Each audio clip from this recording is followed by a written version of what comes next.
Vamos convidar os irmãos a abrirmos a palavra em Êxodo capítulo 19. Vamos ler a partir do verso 1. Nos fala assim a palavra do Senhor. No terceiro mês da saída dos filhos de Israel da terra do Egito, no primeiro dia desse mês, vieram ao deserto do Sinai. Tendo partido de Refidim, vieram ao deserto do Sinai, no qual se acamparam ali, pois acampou-se Israel em frente do monte. Subiu Moisés a Deus, e no monte o Senhor chamou e lhe disse: assim falarás à casa de Jacó e anunciará aos filhos de Israel: tendes visto o que fiz aos egípcios? Como vos levei sobre asas de águia e vos cheguei a mim? Agora, pois, se diligentemente ouvires a minha voz e guardares a minha aliança, então sereis a minha propriedade peculiar dentre todos os povos, porque toda a terra é minha. Vós me sereis reino de sacerdote e nação santa. São essas palavras que falará aos filhos de Israel. Veio Moisés, chamou os anciões do povo e expôs diante deles todas essas palavras que o Senhor lhe havia ordenado. Então o povo respondeu a uma: tudo o que o Senhor falou, faremos. E Moisés relatou ao Senhor as palavras do povo. Amém?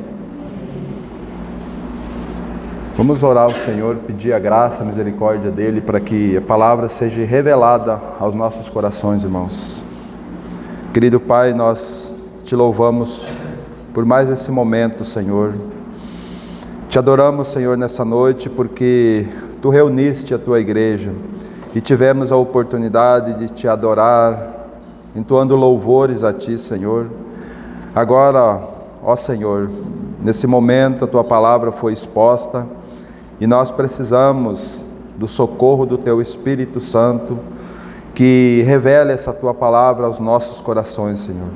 Compunge cada um de nós, porque o Senhor sabe a necessidade que temos, o Senhor sabe a dificuldade com que cada um de nós chegamos aqui nessa noite, e nós pedimos que traga um refrigério ao nosso coração, revelando o Teu propósito para cada um de nós, Senhor.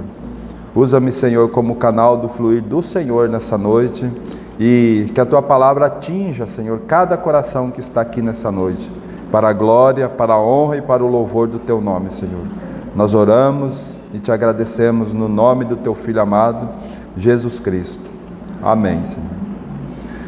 Irmãos, antes de nós meditar um pouco nesse texto do lado do Antigo Testamento, eu vou ler para os irmãos o que a palavra fala no Novo Testamento sobre nós. A gente vai estudar depois o texto que é lá em 1 Pedro, não precisamos ir lá agora, mas 1 Pedro capítulo 2, verso 9, nos fala assim: vós, porém, sois raça eleita, sacerdócio real, nação santa, povo de propriedade exclusiva de Deus, a fim de proclamardes as virtudes daquele que vos chamou das trevas para a sua maravilhosa luz. Amém? Então, irmãos, nós hoje somos uma propriedade do Senhor. Quando nós cremos na obra de Cristo, lá na cruz, foi ali que foi pago o preço pela nossa vida, né?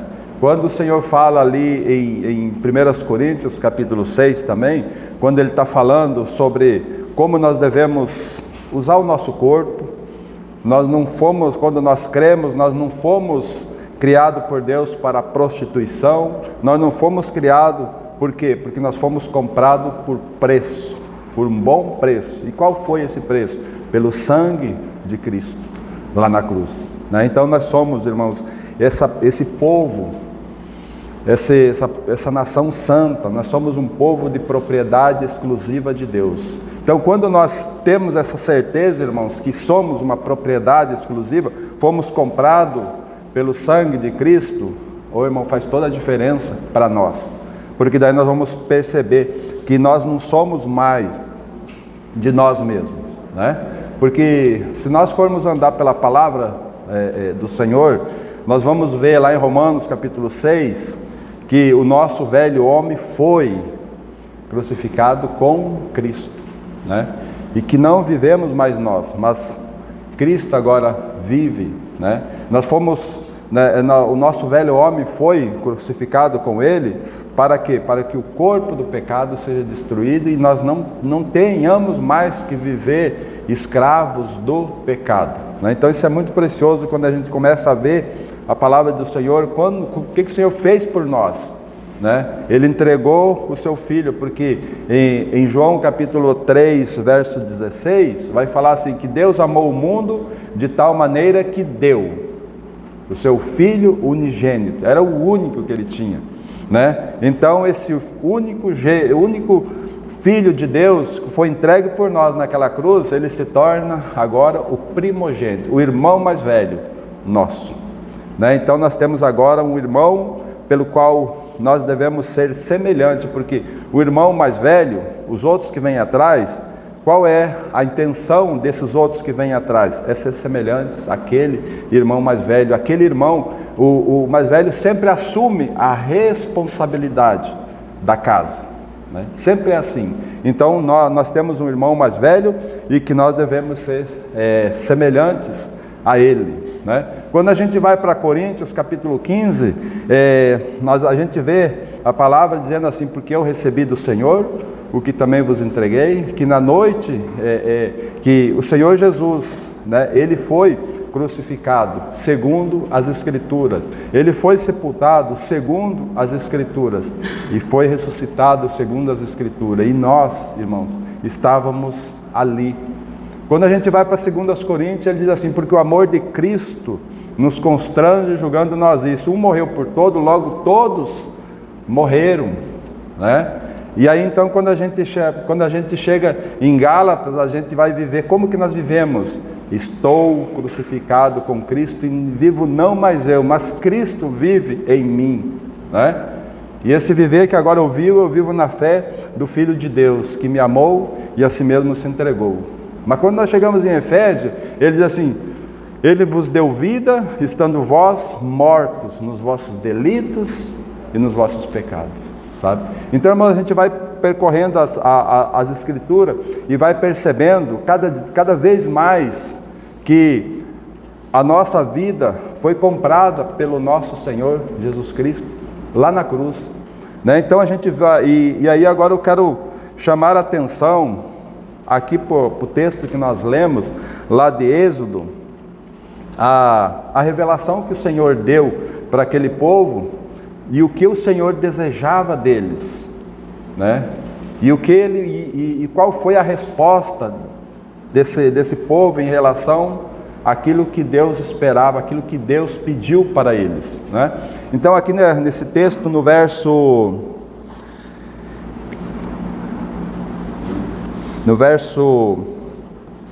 4, quando Moisés, em Êxodo 19, 4, aonde o Senhor ali chama Moisés, e aí diz assim, Moisés, fala para o povo, né?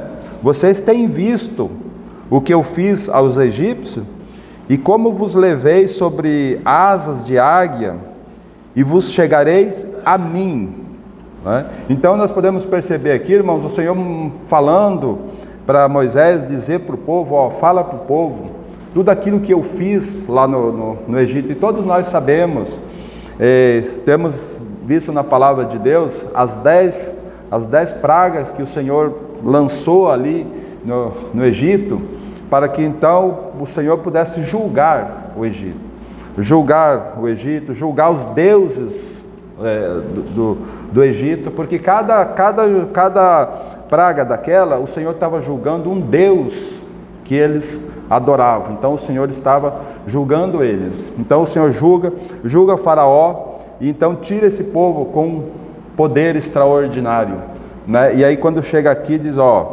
vocês viram como eu tirei vocês, Porque, irmãos, nada, aqui nós não temos nenhuma, nós não vemos nenhuma capacidade daquele povo de ser liberto do Egito, a não ser pela intervenção divina, né? Então, quando esse povo foi liberto, o Senhor fala para eles, vejam, e aí ele diz assim, no verso 5, agora, pois, se diligentemente ouvires a minha voz, sabe? Então, já traz um alerta na palavra do Senhor, e penso que para nós também, isso tem que trazer alguma verdade para nós, que nós precisamos atentar para a voz do Senhor, né? E ele segue dizendo assim, guardares a minha aliança, então sereis a minha propriedade peculiar, dentre todos os povos, porque toda a terra é minha. Vós me sereis reino de sacerdote e nação santa. São essas palavras que falará aos filhos de Israel. Então, quando os filhos, quando Moisés desce e fala aos filhos, né?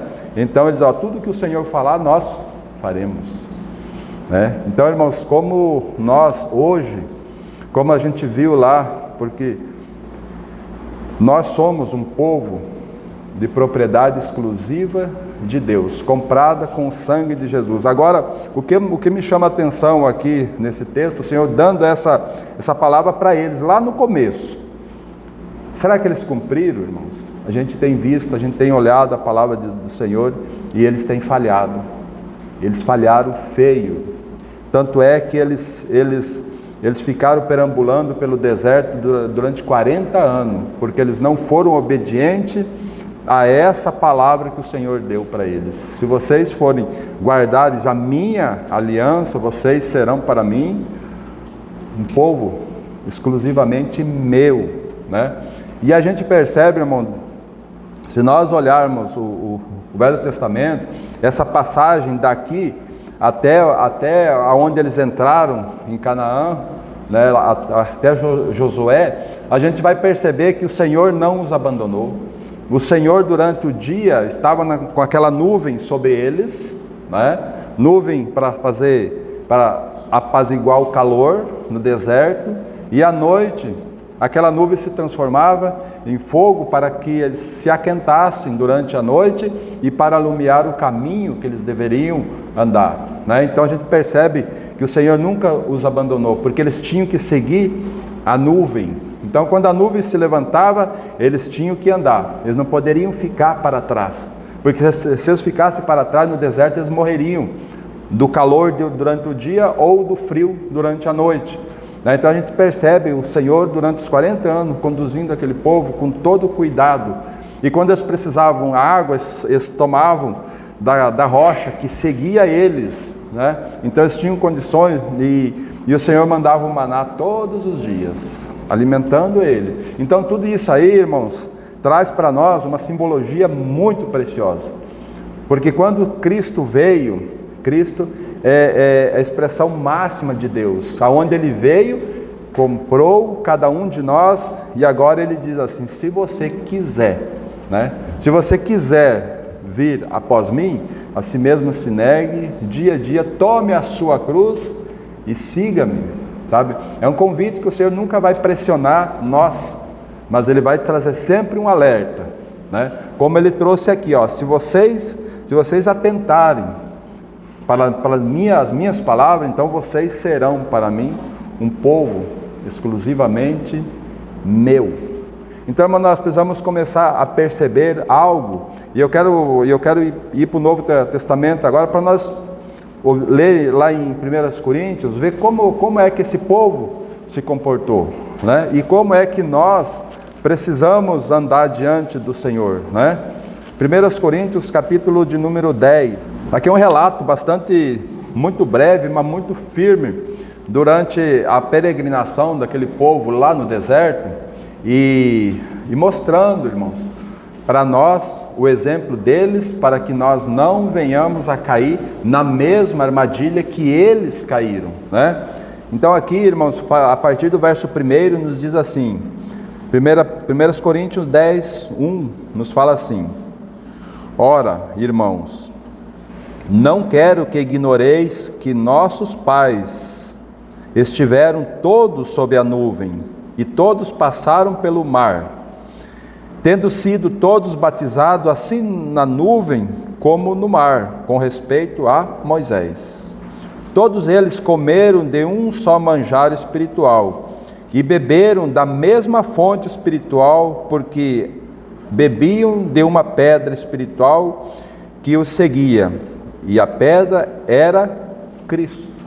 Então, veja só, então eles tiveram a presença do Senhor durante todos os 40 anos. Eles se alimentaram porque Deus todos os dias trazia o maná, né? Eles estavam bem fisicamente porque o Senhor cuidava para que aquele calor não os afadigasse e para que o frio da noite não acabasse levando eles à morte. Agora veja só a partir do verso 5, falando assim: entretanto, Deus não se agradou da maioria deles, pela razão porque ficaram prostrados no deserto. Ora, essas coisas se tornaram exemplo para nós, a fim de que não cobicemos as coisas más, como eles cobiçaram, né? Não vos façais, pois, idólatra, como alguns deles, porquanto está escrito: o povo assentou-se para comer e beber, e levantou-se para divertir-se. Amém? Então, veja só, irmãos, esse povo, eles estavam experimentando, eles tinham sido libertos da escravidão do Egito. Eles estavam experimentando o melhor do Senhor, porque eles tinham alimento, eles tinham a água quando eles precisavam, né? Eles tinham todo o suprimento do Senhor, mas eles se tornaram idólatras. Quando eles falaram ali para Moisés: ó Moisés, tudo que o Senhor falar, nós faremos. Alguns meses depois, eles fizeram o bezerro de ouro, né? Quando logo o Senhor ter falado com Moisés, então Moisés sobe ao monte e fica lá 40 dias e 40 noites, lá com o Senhor no monte, e aquele povo então fica ali perdido, mas eles estavam sendo alimentados, aquela nuvem estava ali sobre eles, cuidando deles. Mas o que aconteceu? Eles tornaram-se idólatras, porque mandaram Arão fazer um bezerro de ouro para que eles pudessem voltar ao Egito. Então o Senhor começa a sentenciar eles, né? Então aquele povo, irmãos, todos aqueles que saíram, que passaram o Mar Vermelho de 20 anos para cima, né? Eles ficaram prostrados no deserto. Conforme eles iam caminhando, eles iam pecando, o Senhor ia julgando, né? Até que quando eles chegam então para entrar em Canaã, eles mandam aqueles espias, e os espias vêm e apavoram eles. Eles não confiaram no Senhor para poder entrar naquela terra, né? Que o Senhor expulsaria aquele gigante, aquele povo mais poderoso do que eles. Eles não confiaram no Senhor, então o Senhor sentencia eles a andar durante mais 38 anos, rodando ali naquele deserto, né? Mas mesmo assim o Senhor cuidando. Mas aqueles de 20 anos para cima que passaram o Mar Vermelho, ficaram prostrados no deserto, né? Então, e o texto continua trazendo isso aqui, irmão. O mais precioso do Senhor e na palavra do Senhor é que a gente não vê o Senhor escondendo o pecado de ninguém. O Senhor sempre expondo o pecado, para quê? Para trazer um alerta para nós, igreja do Senhor, comprado com o precioso sangue de Cristo. Então nós podemos ver aqui esse ponto, irmãos. Agora a partir do verso 8 nos fala assim: e não pratiquemos imoralidade como alguns deles o fizeram, e caíram num só dia 23.000. Não ponhamos o Senhor à prova, como alguns deles já fizeram e pereceram pelas mordeduras das serpentes. Nem murmureis como alguns murmuraram e foram destruídos pelo exterminador. Agora veja só o verso 11, irmãos. Essas coisas lhe sobrevieram como exemplo e foram escritas para advertência nossa, de nós outros, sobre quem os fins dos tempos têm chegado. Aquele, pois, que pensa estar em pé, veja que não caia. Não vos sobreveio tentação que não fosse humana, mas Deus é fiel, e não permitirá que sejais tentado além das vossas forças. Pelo contrário, juntamente com a tentação vos proverá livramento, de sorte que a possais suportar. Amém? Então, veja só, irmãos, um texto que traz todo aquele início que o Senhor diz, cuidado. Vocês precisam ter muito cuidado para que vocês, porque vocês são a minha propriedade. Eu tirei vocês do Egito. Eu trouxe vocês com asas de águia. E agora, se vocês obedecerem a mim, então o Senhor poderia exigir deles muita coisa ali, irmãos, porque o Senhor livrou eles da escravidão, mas o Senhor disse assim, se vocês diligentemente ouvires a minha voz e não se desviar da aliança que eu fiz com vocês, vocês serão, né? Então tudo isso trouxe um exemplo muito firme para nós, né? Agora vamos olhar para as nossas vidas, né? O que está acontecendo com cada um de nós? O que o Senhor tem feito em nós, né? Qual é a bênção que o Senhor trouxe para cada um de nós, né? Vamos olhar em Efésios capítulo 2, a partir do verso 1. Ele vos deu vida, estando vós mortos nos vossos delitos e pecados, nos quais andastes outrora, segundo o curso desse mundo, segundo o príncipe da potestade do ar, do espírito que agora atua nos filhos da desobediência, entre os quais também todos nós andávamos outrora, segundo a inclinação da vossa carne, fazendo a vontade da carne e dos pensamentos, e éramos por natureza filhos da ira, como também os demais. Então veja aqui, irmãos, quem nós éramos. Nós estávamos mortos para Deus, né? Nós vivíamos para o nosso próprio ego, nós vivíamos pelas nossas próprias vontades, e nós éramos escravos desse mundo, nós éramos escravos de Satanás, das potestades, nós éramos escravos. Mas um dia o Senhor chegou para nós e disse, haja luz, e houve luz. O Senhor se revelou a cada um de nós dizendo assim que o Filho dele veio a esse mundo salvar aquele pecador. E aí nós nos reconhecemos como pecador. Então o Senhor disse, você precisa de um Salvador. E Jesus Cristo se apresenta então, irmãos, para tirar o nosso pecado. Nós estávamos mortos para Deus, mas agora Ele nos deu vida, né? Vida em Cristo Jesus. Então, irmãos, nós estávamos mortos, agora nós não estamos mais mortos, nós estamos vivos para Deus. E quando eu falo mortos, irmãos, não é morte física, é morte espiritual, né? Porque se nós, naturalmente, o Senhor olha, o Senhor tem dois homens na terra, Adão e Cristo. Ou nós estamos em Adão, se nós estivermos em Adão, nós estamos mortos para Deus.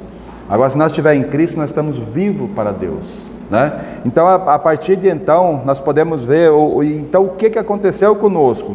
A partir do verso 4 nos fala assim, mas Deus, sendo rico em misericórdia, por causa do grande amor com que nos amou, e estando nós mortos em nossos delitos, nos deu vida juntamente com Cristo, pela graça sois salvos. E juntamente com Ele nos ressuscitou e nos fez assentar nos lugares celestiais em Cristo Jesus, para mostrar no século vindouro a suprema riqueza da sua graça em bondade para conosco em Cristo. Porque pela graça sois salvos, mediante a fé, e isso não vem de vós, é dom de Deus, não de obra para que ninguém se glorie, pois somos feitura dele, criados em Cristo Jesus para as boas obras, as quais Deus de antemão preparou para que andássemos nelas. Amém? Então perceba aqui, irmãos, o amor de Deus, Deus rico em misericórdia, né? Ele nos encontrou na lama, no pecado, se revelou a nós, né? e nos capacitou a ter fé para nós crermos na obra do seu Filho amado Jesus Cristo. Então, quando nós cremos na obra dele, irmãos, nós ganhamos, nós nascemos de novo, nós ganhamos a vida de Deus dentro de nós, né? Veja, nós estamos aqui, não precisamos ir lá, mas em Evangelho de João, capítulo 14, o verso 23, vai dizer assim: se alguém me ama, guardará a minha palavra, né? Se alguém me ama, guardará a minha palavra, e meu Pai o amará, e viremos para ele e faremos nele morada. Olha só, lá no Velho Testamento que nós lemos, né, diz assim: se ouvires atentamente a minha voz, vocês serão um povo exclusivamente meu, né? Mas agora, e aquele povo que via as obras do Senhor, aquele povo que via aquela nuvem ali, agora e nós, que recebemos o Pai e o Filho dentro de nós. Como que se a palavra ali foi tão dura para aquele povo, imagine como é que não vai ser para nós, igreja do Senhor, comprada com o precioso sangue de Cristo, né? Comprado pelo sangue de Cristo. E aí ele diz assim: vocês são minha propriedade peculiar, vocês são meus, né? Então a gente percebe aqui Deus rico em misericórdia, ele nos amou de tal forma que ele entregou o Filho dele, né? E ele fez tudo por nós, porque aqui não tem nada nosso também, irmãos. Veja só, mas Deus, sendo rico em misericórdia, por causa do grande amor com que nos amou, e nós estávamos mortos dos nossos delitos, o que ele fez? Ele nos deu vida. Ele nos deu vida em Cristo. Você não vê nada de nós aqui, né? A fé, né? A fé foi um dom de Deus para nós crermos, né? Porque foi a graça de Deus que nos alcançou e nos capacitou a crer, para que nós não pudéssemos nos gloriar. Afinal de contas, não, foi o Senhor quem fez, né? Lá em João vai falar assim, o Senhor Jesus disse assim: ó, não foi vocês que me escolheram, não foi, fui eu que escolhi vocês, e eu vos designei, e eu vou designar vocês para que vocês vão e deem fruto, e o vosso fruto permaneça. Foi Ele que nos encontrou, irmãos. Agora nós precisamos atentar, por isso que nós lemos o texto de Coríntios, que fala assim, ó, olha o exemplo que ficou, para que nós não venhamos a negligenciar aquilo que eles negligenciaram e foram reprovados. Agora nós também podemos ser reprovados sim, se nós negligenciarmos o chamado do Senhor para cada um de nós, né? Como nós precisamos, irmãos, que o Espírito nos socorra, né? Agora vamos lá para 1 Pedro, um texto que nós lemos. Vamos andar um pouquinho aqui em 1 Pedro. 1 Pedro capítulo 1, a partir do verso 13. A palavra nos fala assim, irmãos: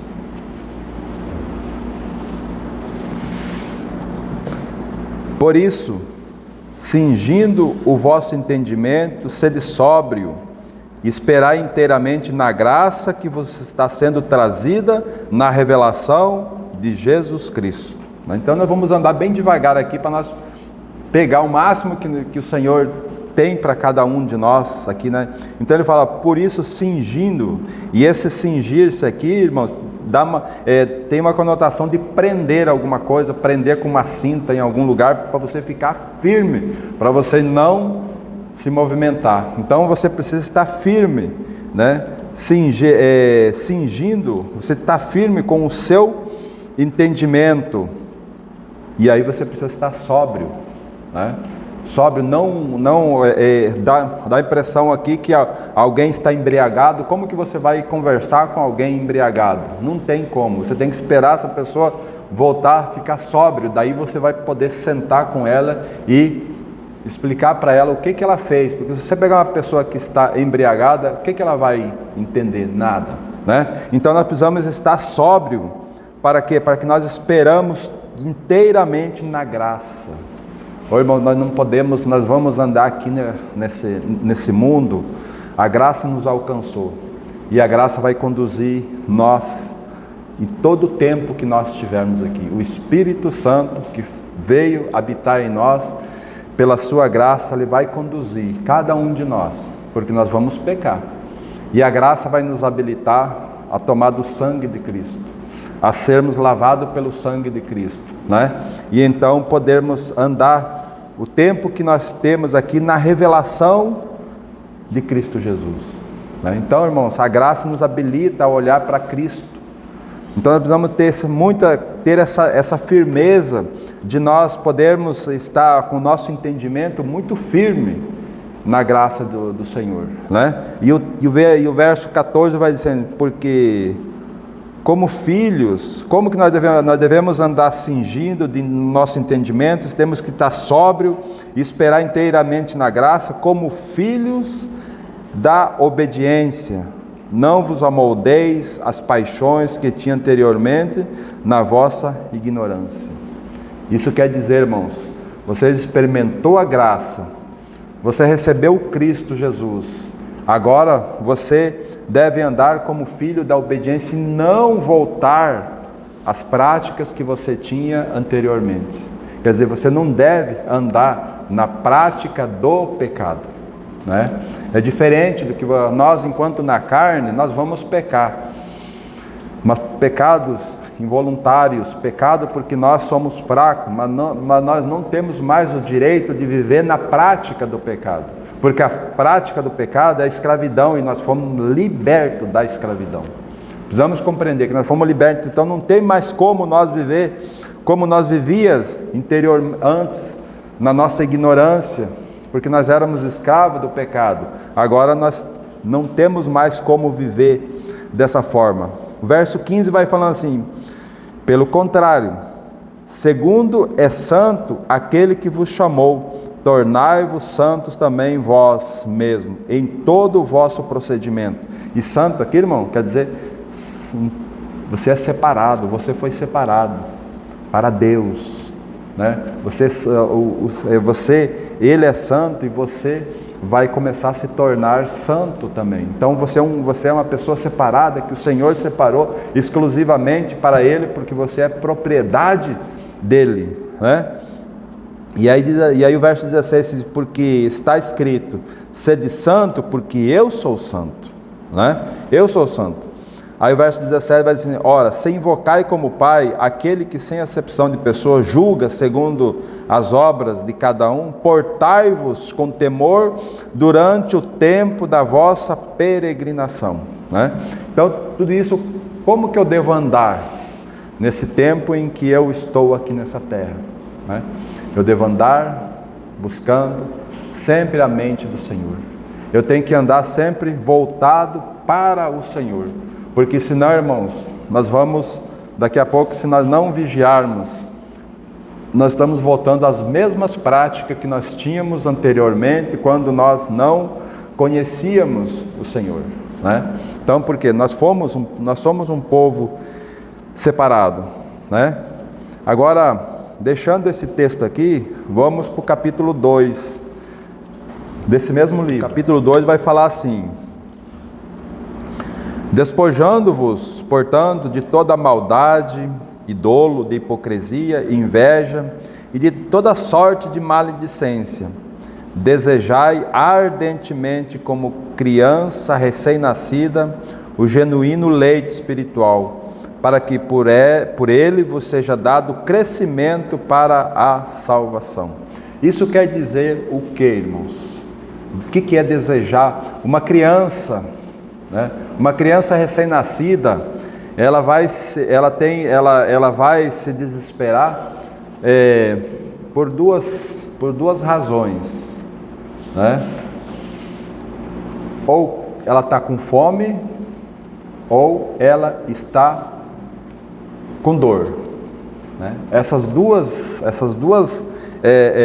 condições levam uma criança a se desesperar. Mas vamos pegar aqui a fome, né? Você pode fazer o que for para uma criança que ela está com fome, ela vai se desesperar e não vai parar de chorar. Por quê? Porque ela quer. Agora, quando você dá o alimento para ela, calmou, na hora. E é assim que o Senhor chama a atenção para nós. Será que nós estamos desejando ardentemente como uma criança recém-nascida, o genuíno leite espiritual? Será que nós temos desejado que a palavra do Senhor infunde em nossos corações, né?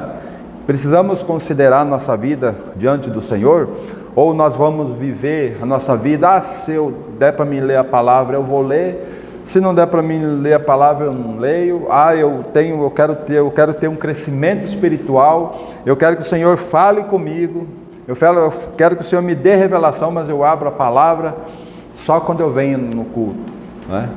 E aí, como que fica? Né? Como nós precisamos compreender que a palavra do Senhor é o maná de Deus para nós. E o Senhor fala isso em João capítulo 6, que Ele é o pão do céu. E Ele diz assim, aquele que de mim se alimenta, por mim viverá. Sabe? Então nós precisamos saber que nós alimentamos o nosso corpo físico todos os dias. E o nosso espírito? Né? Se nós não nos alimentar todo dia, se nós não alimentar o nosso espírito todo dia, o que vai acontecer com o nosso espírito? Morte espiritual, né? Aí a primeira coisa, se nós não temos comunhão com o Senhor, nós vamos ter comunhão com o pecado. E se nós tiver comunhão com o pecado, a morte, né? A morte espiritual. E aí nós voltamos às velhas práticas que nós tínhamos anteriormente, antes de conhecer o Senhor. Então, irmãos, a partir do momento em que nós cremos na obra de Cristo, a partir do momento em que nós passamos a ser filho de Deus, filho, né? E o Senhor passa a nos corrigir como filhos, né? Então nós precisamos compreender que, só que Ele não vai, como a gente leu no texto lá de 1 Coríntios, Ele não vai trazer para nós uma tentação além daquela que nós suportamos. Mas juntamente com a tentação, Ele vai trazer já o livramento. Então quando nós compreendemos, nós nos alimentamos do Senhor, o que está acontecendo conosco? Nós estamos trazendo Cristo para dentro de nós e nós estamos se fortalecendo cada vez mais no Senhor. Então, irmão, nós precisamos compreender que nós precisamos desejar o Senhor ardentemente, né? E aí o verso 3 vai dizer assim, se é que já tendes a experiência de que o Senhor é bondoso, né? O Senhor sempre vai trazer, irmãos, se tem alguém que tem misericórdia, é o Senhor, que tem um amor para conosco, que não olha a nossa teimosia, porque Ele só nos ama, né? Mas Ele traz os alertas, Ele diz assim, ó, se você estiver olhando para mim, você vai ser útil para mim, né? Agora, se você não quiser, a obra está feita. A palavra que eu estou lançando para você, ela vai te condenar, né? Então, irmãos, como nós precisamos, será que nós temos a experiência de que o Senhor é bondoso, né? Se nós tivéssemos essa experiência, que precioso, né? E aí ele diz assim no verso 4, chegando-vos para Ele, a pedra que vive, rejeitada sim pelos homens, mas para com Deus eleita e preciosa. Também vós mesmos, como pedras que vivem, sois edificado casa espiritual, para ser de sacerdócio santo, a fim de oferecer de sacrifícios espirituais agradável a Deus, por intermédio de Jesus Cristo. Pois isso está na Escritura, eis que põe em Sião uma pedra angular, eleita e preciosa, e quem nela crer não será de modo algum envergonhado, né? E ele segue dizendo assim, para vós outro, portanto os que credes, é a preciosidade, mas para os descrentes, a pedra que os construtores rejeitaram, essa veio a ser a principal pedra de esquina, e pedra de tropeço, e rocha de ofensa. São esses os que tropeçam na palavra, sendo desobedientes para o que também foram postos, né? Então, irmãos, qual é esses que são desobedientes? Aqueles que tropeçam na palavra, aqueles que não ligam para a palavra do Senhor, aqueles que rejeitam a palavra do Senhor, né? Aqueles que não querem saber se o Senhor é bom ou não, né? Aqueles que vivem a vida da forma com que eu acho, com que eu quero e com que eu desejo. Não, irmãos. Nós fomos comprados com o precioso sangue de Cristo, né? E aí ele vai dizendo assim, então tudo isso ele falou para dizer para nós assim, ó, vós, porém, sois raça eleita, né? Por que nós somos raça eleita, irmãos? Porque Efésios vai dizer que o Senhor, nós fomos salvos antes da fundação do mundo. Sabe, quando Deus estava lançando os fundamentos dessa terra, nós já estávamos no coração de Deus, sabe? Então, nós fomos escolhidos antes da fundação do mundo. Por isso que nós somos uma raça eleita, somos sacerdócio real. O sacerdote é aquele que buscava toda a instrução de Deus e trazia para o povo, e vice-versa, levava do povo para Deus, né? Como isso é precioso, né? Então nós somos um sacerdócio real, nós somos uma nação santa, nós somos um povo de propriedade exclusiva de Deus. Agora tem um porquê que nós somos tudo isso, a fim de proclamar as virtudes daquele que vos chamou das trevas para a sua maravilhosa luz. Esse é o objetivo que Deus ainda mantém nós aqui nessa terra, para nós proclamarmos as virtudes de Deus, que tem conquistado cada um de nós, que tem se revelado a cada um de nós. Então nós temos essa incumbência, irmãos, de pregar, de testemunhar o Evangelho da graça de Deus, né? Como nós precisamos compreender, e quanto mais nós testemunhamos para o mundo quem é Deus, muito mais o Senhor vai fazer em nós, para que nós possamos ser mais testemunha ainda. Por quê? Porque nós somos uma propriedade dEle, né? Somos uma propriedade do Senhor, né? Vamos andar um pouquinho mais, irmãos. Volte aí para Hebreus capítulo de número 2. Fazer um alerta para nós também sobre o que aconteceu lá no Velho Testamento e como que nós devemos andar aqui, né? Em Hebreus capítulo 2, verso 1, nos fala assim: por esta razão, importa que nos apeguemos com mais firmeza às verdades ouvidas, para que delas jamais vos desviemos.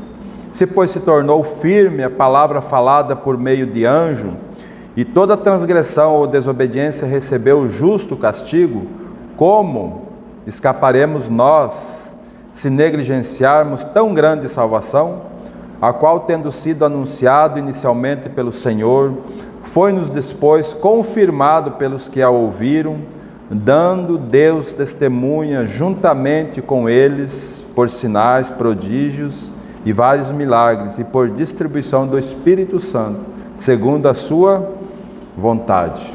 Então a gente vê um texto desse aqui, irmão, como que nós vamos escapar de uma tão grande salvação que o Senhor trouxe para nós, né?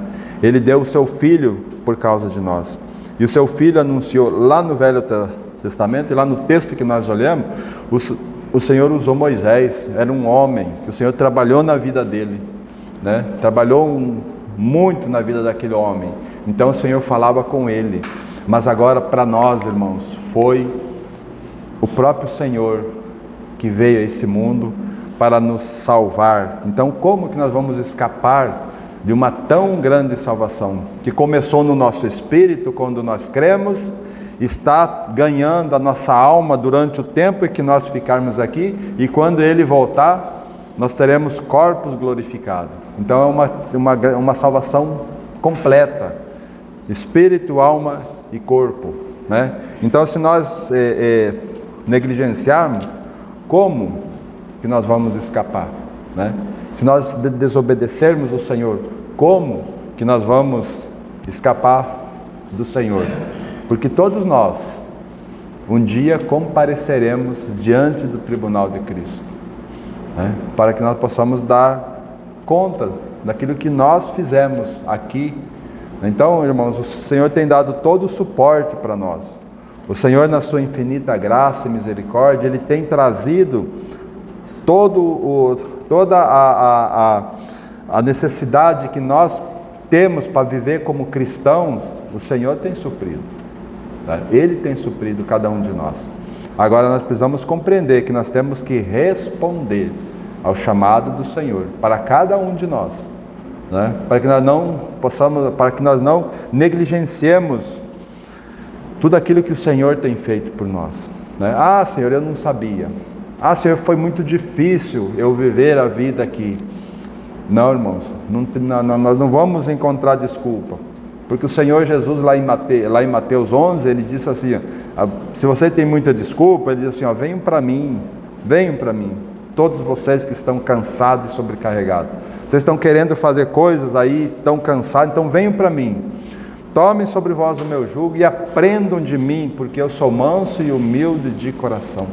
Sabe? Então é aprender dele, não é aprender as coisas de ouvir falar. O Senhor quer uma comunhão, o Senhor quer um caminhar, o Senhor quer um viver na presença dele, irmãos, né? E para isso nós precisamos ter uma disposição, pedir para o Senhor e se colocar diante do Senhor, né?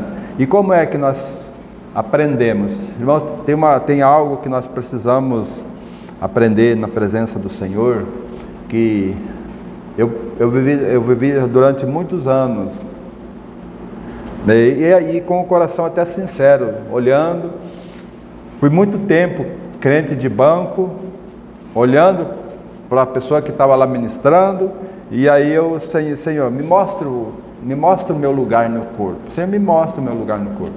Mas não tinha responsabilidade de orar, eu não tinha responsabilidade de estudar a palavra do Senhor. Quando que o Senhor iria mostrar para mim? Nunca.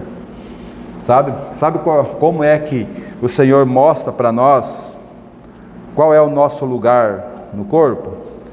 Veja em Evangelho de Lucas, capítulo 10, do verso 38. Indo eles de caminho, entrou Jesus num povoado, e certa mulher chamada Marta hospedou-o na sua casa.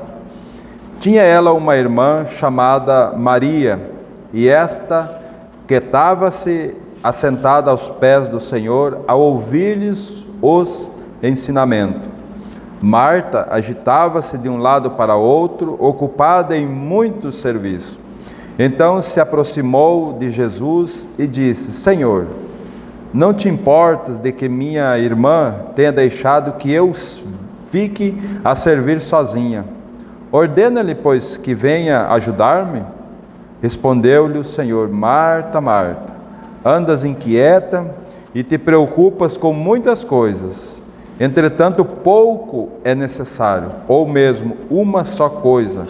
Maria, pois, escolheu a boa parte, e esta não lhe será tirada. Amém? Olha só, irmãos, aqui está o segredo para nós descobrirmos qual é o nosso lugar no corpo, né? É aquietar aos pés do Senhor, ouvir Ele. Mas muitas vezes, sabe como que nós fizemos? Nós nos agitamos de um lado para o outro, e não, eu quero servir, eu vou para cá. E aí eu me frustro lá, porque eu arrumo um monte de encrenca, porque nós mexer com um ser humano é complicado. Aí eu volto de novo e vou para outro lado, eu vou me agitando de um lado para o outro, tentando achar um lugar, e o Senhor diz: não é aí, meu filho. Nós só vamos conseguir descobrir o nosso lugar quando nós nos aquietar aos pés do Senhor, nós ter comunhão com o Senhor, nós ter tempo de oração, tempo de estudo com a palavra, né? Até mesmo lá em Atos, irmãos, aqueles irmãos que foram separados para servir mesas, sabe qual que era primeiro ponto que eles precisavam? Eram homens cheios do Espírito Santo. Se eles estavam cheios do Espírito Santo, é porque eles tinham comunhão com o Senhor, é porque eles tinham intimidade com a palavra do Senhor. Então eles puderam ser úteis para servir as mesas, né? Cheio do Espírito Santo. Então, irmão, muitas vezes nós queremos servir o Senhor, até mesmo arrumar as cadeiras do templo, na ordem do culto, né? Servir ao irmão, estar na portaria. Nós precisamos ter essa comunhão aos pés do Senhor, porque senão nós vamos ir servir, receber os irmãos, nós vamos receber com a cara feia, nós não vamos estar apto a transmitir luz para aquelas vidas que estão chegando. Então, irmãos, agora quando nós nos aquietamos aos pés do Senhor, a ouvir os seus ensinamentos, Maria estava ouvindo os ensinamentos do Senhor. Então, o Senhor disse: esta não será tirada. Aquilo que ela aprender de mim, não vai ser tirado, né? E um outro ponto, irmãos, interessante, que nós não precisamos ir lá, mas em Atos capítulo 13, em Antioquia, lá tinha homens, a igreja se reunindo, e lá tinha o governo da igreja. Como que estava o governo da igreja? Servindo ao Senhor, né? Em Antioquia. Então, quando estavam servindo o Senhor, o que o Espírito Santo falou? Separai-me, pois, Barnabé e Saulo, para a obra que eu os tenho chamado. Sabe? Então eles estavam servindo ao Senhor. Então eles puderam ouvir. Então, irmãos, o segredo para nós estar diante do Senhor, o que o Senhor deseja da minha vida? Eu preciso servir a Ele primeiro. Não pense em servir outros. Não pense em ser útil para alguém. Seja útil para o Senhor, porque é Ele quem vai te capacitar. É Ele que vai encher você. É Ele que vai te dar sabedoria, porque a nossa sabedoria para servir o Senhor não vale nada, né? Nós precisamos receber dEle para fazer para Ele, né? Então, irmãos, como nós precisamos que o Senhor nos ajude, nesse tempo em que nós vivemos, a ser útil ao Senhor. Mas para ser útil a Ele, irmãos, nós precisamos servir a Ele, negar os nossos desejos, e buscar a mente dEle para a glória dEle. Amém, irmãos? Oremos ao Senhor. Querido Pai, nós te adoramos, Senhor, nessa noite. Te louvamos, Senhor, porque Tua palavra que foi lançada aos nossos corações. Pedimos que o Espírito Santo, Senhor, incomode cada um de nós e revele o propósito do Senhor para cada um de nós, Senhor. Visita o nosso coração nesse momento, transforma as nossas vidas, Senhor, e dá-nos um tempo de refrigério diante do Senhor, para que nós possamos servir a Ti somente, Senhor. Nos ajude, Senhor, visita o nosso coração, transforma as nossas vidas, para a glória do Teu nome, Senhor. Nós Te louvamos e Te agradecemos, Pai, no nome de Jesus. Amém, Senhor.